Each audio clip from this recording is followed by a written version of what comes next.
Good morning, everyone, and welcome to this webcast about kinematic analysis of over-determinate systems. My name is Michael Skipper Anderson, and I'm going to be your presenter today. You should be able to see me on your left-hand side of your screen now. In the middle, we have Arne Kies, who will be our host from Anybody Technology, who is hosting this webcast. And on the right-hand side, we have Søren Tørholm and Michael Damsgaard, who will be our panelists to answer any questions you might have during the presentation. One of the nice features about this WebEx application is that you are able to ask questions and get answers during the presentation. And you're doing this by launching the question and answers panel by clicking the question mark in your lower right-hand corner of the screen. Then you get a pop-up box where you can type in your question. Please make sure that you send it to host, presenter, and panelists before you submit it. That way it will be distributed to all of us, and the guys in the back office will be able to answer your question right away, or they can forward it to me. Just a little bit about me. I'm currently a PhD student in the Anybody Research Project in the Department of Mechanical Engineering, Aalborg University in Denmark.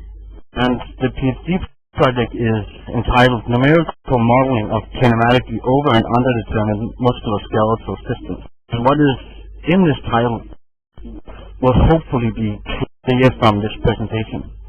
The agenda for today is that first I will give a little bit of introduction to the problem we want to do it, and thereafter I will shortly say something about the way kinematic analysis is normally handled, or at least the standard approach to kinematic analysis for multi-body systems. Thereafter I will give a general way of handling these in the case there are more equations than unknowns, which is an over-determined case. I'll demonstrate it for a gate model, and the last point of the presentation is I'll talk a little about how to scale and find local marker coordinates in a somewhat automated way. And then there will be conclusions, and the session will be ended with questions and answers. Before we go on, I would like to put on this screen, because we have had problems that people do not get sound because you have to set it up manually. So here are the instructions for those that didn't manage to do it so far, and I'll leave it on for just a few seconds so people that don't have sound now have a chance to read this.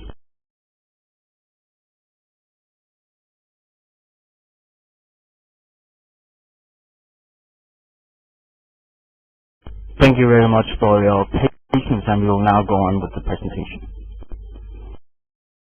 So the general goal of this study is to create a general interface between motion capture and musculo-skeletal modeling. And the first part of this it will be between motion capture and inverse dynamics, which involves determining positions, velocities, and accelerations of all involved model segments that must be in your rigid body model.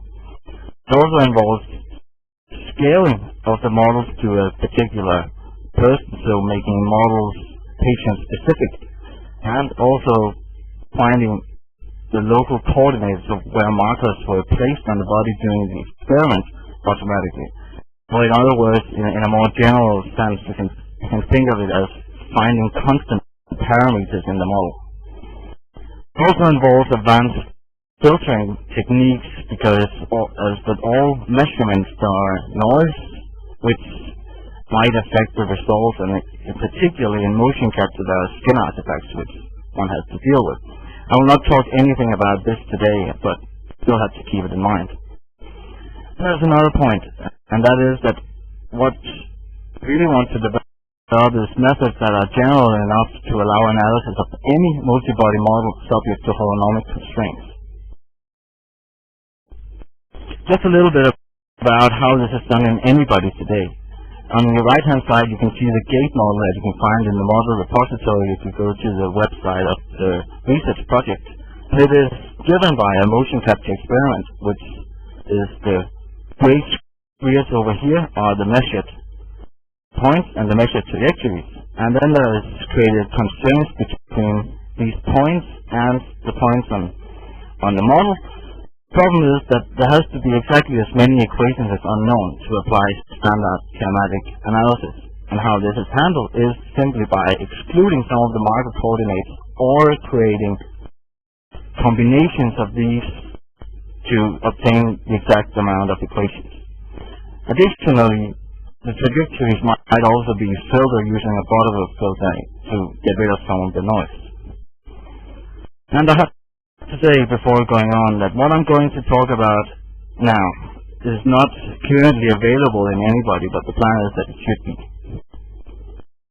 Let's first have a look at when I say classical kinematic analysis, what do I really mean? And what I mean is that with holonomic constraints, you're able to formulate a set of equations in a set of coordinates that somehow describe your system, and time that has to be equal to 0. And the coordinates can be defined on any appropriate manifold. That could be generalized coordinates, full Cartesian formulation, or whatever might fit your current problem, or what might make it easiest to model a given problem. And there's of course time, which is a part of the positive real. An example could be a very simple one to create a spherical joint, just to find people. That is, we have two segments over here, and on each of them there is defined a point.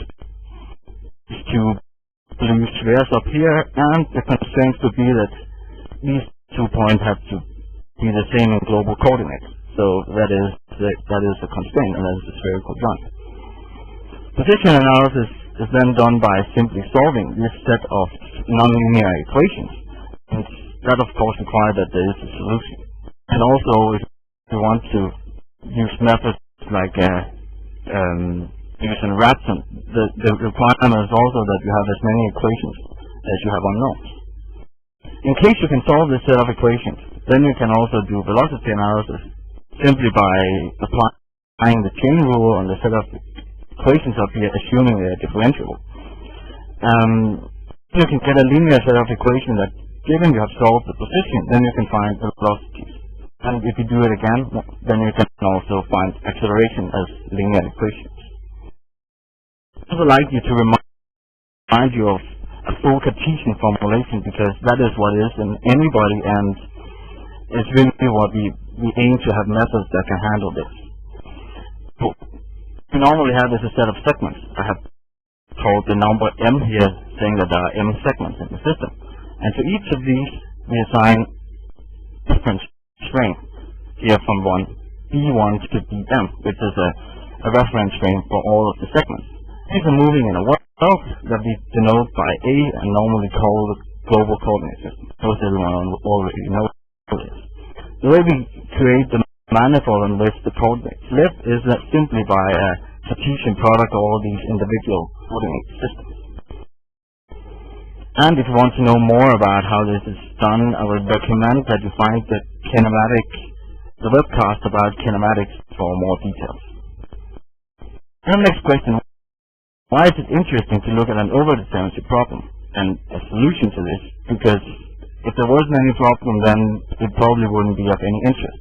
So the problem arises if you suppose we have a set of measurements, here illustrated by the gray spheres, for some mechanism. These are actually measuring points on two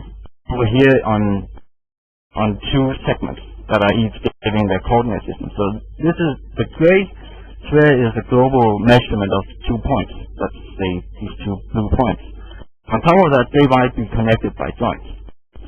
So if we simply set up and calculate the areas between the picture point and the point in the model, and you do that for all the points, then you might end up in a situation where you have more equations than unknowns, and also that they're not dependent, meaning that there's no solution to the set of equations. And this is really what we would like to handle.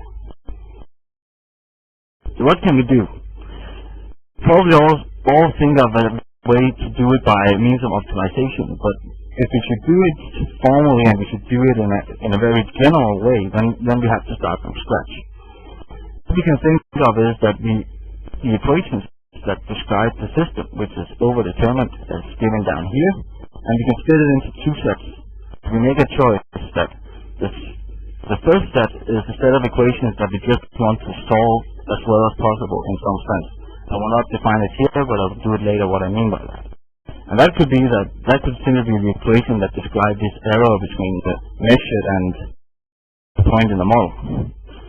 It might also be other equations, like these down here, which could be, for instance, joints, that you really want these to be solved all the time. So that set of equations should be solved to zero when you have found the solution.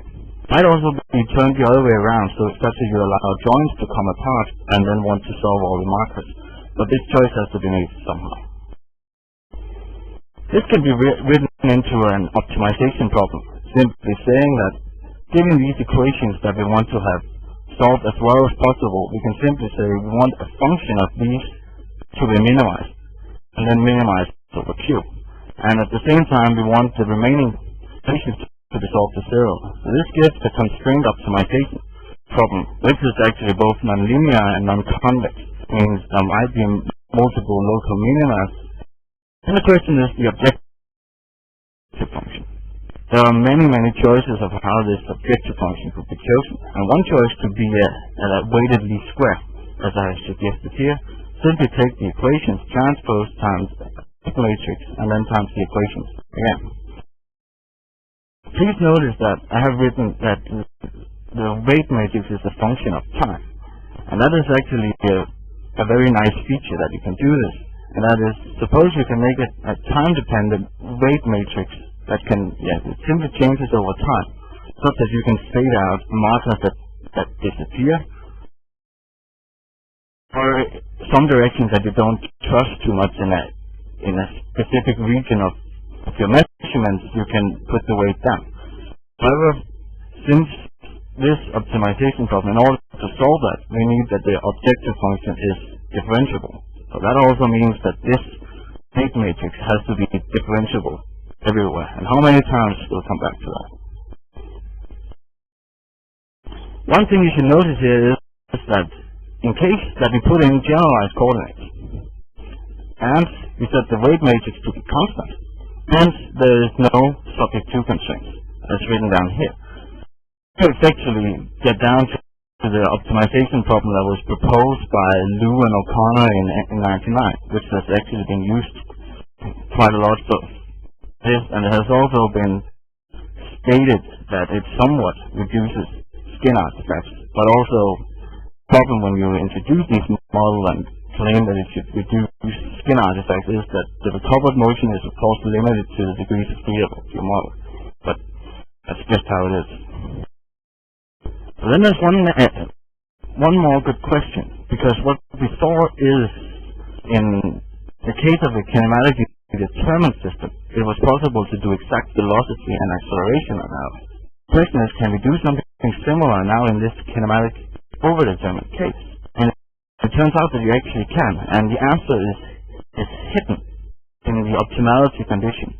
I might remind some of you that the first order optimality conditions are the so-called Karush-Kontogga conditions, are that the gradient of the objective function plus the Jacobian of the strength equations time a vector of Lagrange multipliers has to be zero, and the point has to be feasible. This will give you a local minimizer of the problem. Notice one thing here, and that is that these equations are actually all assumed to be differentiable.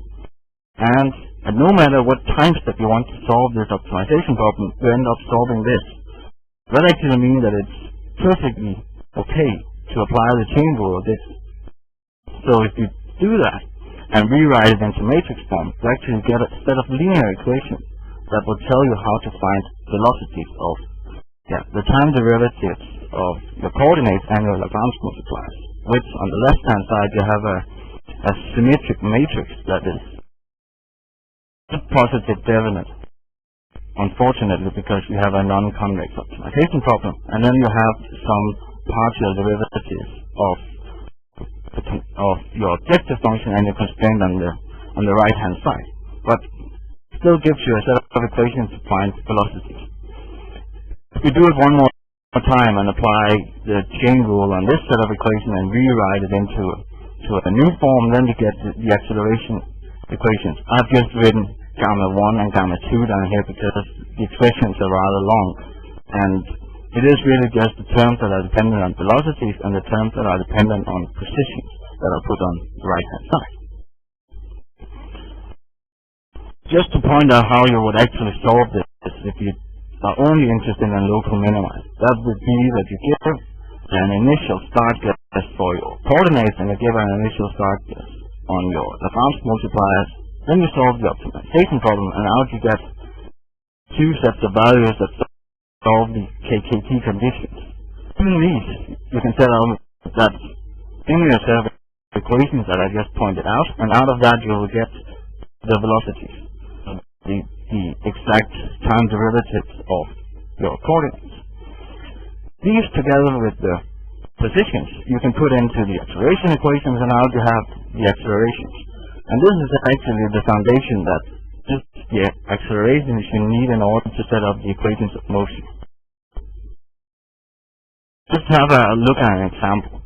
This is it's basically the same gate model as you might find in model repository. That is, you have 7 segments. So the pelvis and the thighs and the shanks and the feet. And in this example, there are 11 markers. The Vogan marker protocol with a few markers that have been left out. The hips are modeled as spherical joints, the knees as relative joint, and the ankles as universal joint. This gives a total of 18 degrees of freedom. And we also formulate the kinematics using a full Cartesian formulation, so that is introducing coordinates for each model segment, so that is the position and the orientation, and we use Euler parameters to describe orientation. And then you get the result on the right-hand side, where you have the trajectories. The red ones are the points that are measured. So this is the measurement, the red lines, and the blue are the points on the model. To say something more, and that is that the local markers and the scaling of this particular model has been done somewhat automatically, at least solving another optimization problem. But I would like to talk about that later. If you look a little at the results, first for the objective function, then we're down at a value of 10 to the minus 6, so 2.3, 10 to the minus 6 up to around 11 times 10 to the minus 6. If you look at, for instance, the position of pelvis, so that is the translational coordinates. So the red one is the x coordinate, the green one is the y, and the blue is the c coordinates. So what you see is that the man was walking along the x-axis, so he's moving forward like this. And if we look at the solution of the velocities and the acceleration equations, then it's not difficult to realize that the curve in the picture in the middle is exactly the time derivative of the one you see on the left-hand side. And the same goes for the blue and the green. And if we look at the acceleration, then you again have that this is the time derivative of the velocities.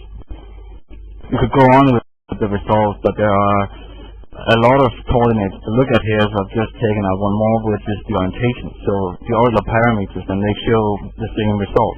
That is, that if you look at the positions and the velocities, then you can realize that this is a time derivative, and the same goes for the acceleration. One thing I should say here is that when you get to velocity and acceleration, then you really don't want the derivative of the Euler parameters. What you want is the angular velocity and the angular acceleration. But there are simple transformations between these, so one result or the other doesn't matter so much, as long as you know it. Now let's go on to how to find local marker coordinates and how to scale the models. Because the question is it possible to formulate an optimization problem that would effectively give you the best set of constant parameters in the model that minimizes some objective function?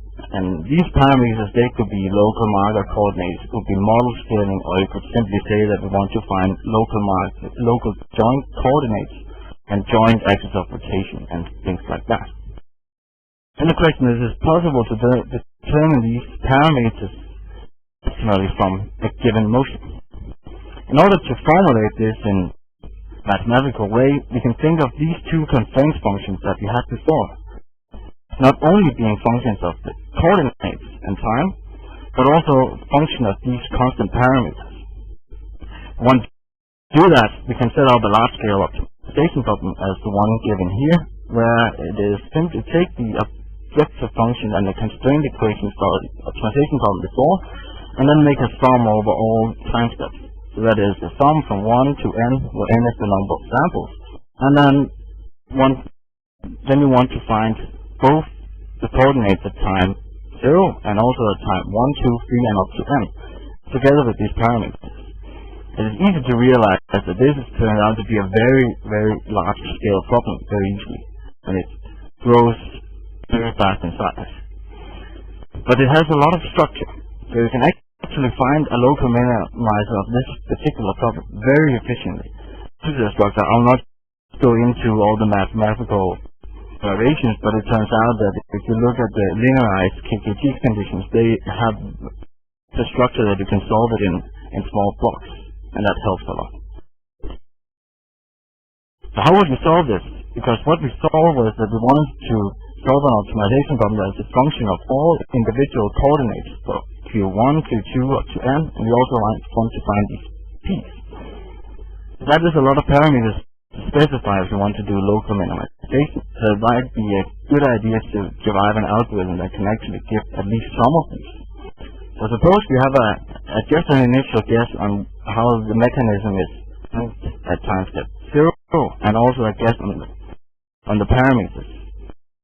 Could indeed set up the position analysis that we saw to begin with and simply keep p fixed and then solve that problem. That would give out Q1, Q2 up to Qn, and then we still have p because we haven't changed it. But now we at least might have a guess on where to start with the solution. Then we can feed this into large-scale optimization problem, and out we get Q1, Q2 up to Qn and p.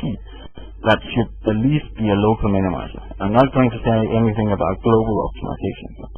We just seek a local minimizer. There's one very fundamental thing about this problem that one has to realize before just trying to solve it, and that is actually that just include the standard equation of motion, then there's infinitively many solutions to the problem, no matter what you do. And it's really rooted in the fact that coordinate systems can be defined kind of arbitrarily if you want to. I've just made a simple example here where we have on the left-hand side, you have a global coordinate system, and then we have a local one. And then there are 2 points here and here, and you could define how this vector is in this local coordinate system. There's nothing that prevents me from simply rotating, for instance, or translating in this coordinate system and still define what these 2 points are exactly. Even if they're moving in space, then the coordinate system would just be tilted. This actually means that you need more equations just to solve it. The classical equations for kinematics is not enough. We need some more information that defines the coordinate system if you don't want to define the markers manually. It turns out that one thing you could do is simply to just specify that the coordinates are something at some point in time. That could be the first one where just say that the coordinates are located in a specific way. And there's a problem that then it's not aligned with the inertia axis, or if you want to do kinetics. From a kinematic point of view, it doesn't matter. So it might be a good idea to see if you can get local coordinate systems for the segments aligned with the inertia axis. This you can do by introducing geometrical scaling laws and things like that. But even doing so, such that you fix for any of the segments in here, then there's actually still a problem with the end segments. That is, for instance, look at the figure on your right-hand side, and then think about the pelvis and think of the rotation around the hip joints, pelvis. The absolute rotation there you can define to be whatever you want, really. You could tilt it backwards and then put on the markers. Which experiment you have, it doesn't really matter. The same goes for the speed. the 2 degrees of freedom here for the universal joints, and here we need the same thing. So 2 options to solve this problem, because I would define a few of the markers manually. This is not a very nice option. Or we could define at time step 0, for instance, that the orientations are 0, or what it might be, but it requires a little bit of manual work to define each. Let's have a look at the gate model example one more time and see how it actually turned out to be actually a very nice motion. For that, there was introduced a uniform geometrical scaling of each small segment. So each of the segments can be stretched uniformly in all directions. So there might be a better solution if you stretch it in another way. This is how it was defined. And then to resolve that problem that I just talked about with definition, few of the markers have been defined manually. So the c-coordinate of the saxo marker up here has been defined manually, and also the here and the metatarsal markers were defined manually. And then the rest came out of the optimization problem. We now make a comparison between this model and the one you can find in the Anybody model repository, which is the gate model, and then we compare the trajectories. And it's easy to see there is an improvement from simply excluding some markers to including all of them and then doing scaling. For instance, look at the errors up here for the gate model for pelvis, for instance, but it's easy to see that this is not an objective function value of 10 to the minus 6. Just to make a few conclusions here in the end, that is, the first thing that we saw today was a general method for performing position, velocity, and acceleration analysis of any over-determinate system that are subject to holonomic constraints. Also use any kind of coordinates. That could be generalized, that could be a full Cartesian, or you might find that suits you. However, there might be local minima in your objective function and that in the optimization problem. And that means that a good starting base is actually required, or you would have to do global optimization, but that's how it is. And also, this enables the implementation of a general purpose inverse dynamics-based modeling system, where the motion is given from motion capture experiment. And to do this, it is very nice to be able to use a full Cartesian formulation, because then you can use all the features that are already in Anybody to do this. On the other side, we saw a general method for performing geometric scaling of the models and finding local marker coordinates, or at least some of them, because there was this problem with how to define the absolute orientation of some of the coordinates. But this problem we have to solve somehow by introducing additional system equations. How it's done is not arbitrary as long as these equations are included. Again, there's no guarantee of finding the global minimum, so a good starting guess is required, or you want to do global optimization. Last but not least, should again stress that these methods are not available in Anybody at this current time, but the facility is under development. If you want to know more about the project, you can go to the Anybody Research Project's homepage. There you can find publication and model repository, and you can also go to anybodycheck.com. There you can find software and the Anybody modeling system, and there are 30-day demo licenses. You can also look at the previous webcast. I already said that I would recommend that you look at the Kinematic webcast, and I can also very much recommend the Gate webcast if you want to know a little more about the details that I was talking about too. If you want to get in contact with me, you can contact me by using this email address.